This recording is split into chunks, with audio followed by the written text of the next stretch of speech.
Do this at least once a week and your face will look 10 years younger. Rice is a rich source of linoleic acids and squalene, a powerful antioxidant that promotes collagen production in the skin. It is a substance that keeps skin from wrinkling. In addition, squalene protects the skin from sun damage. A large amount of vitamin E and gamma-oryzanol are present in rice as well, which protects heart health and lowers cholesterol. We will give you a recipe for a rice-based mask that softens wrinkles and makes your skin glow.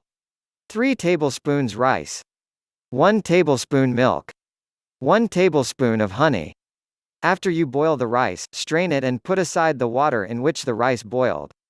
Add a spoon of heated milk in the rice and mix them.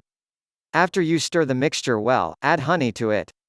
After you boil the rice, strain it and put aside the water in which the rice boiled. Add a spoon of heated milk in the rice and mix them. After you stir the mixture well, add honey to it. Rice water has antioxidant and healing properties that moisturize the skin and improve circulation, avoid age-related spots and ease inflammation. Rice water will give you healthy, clear and more moisturized skin. Also, it offers you mild sun protection.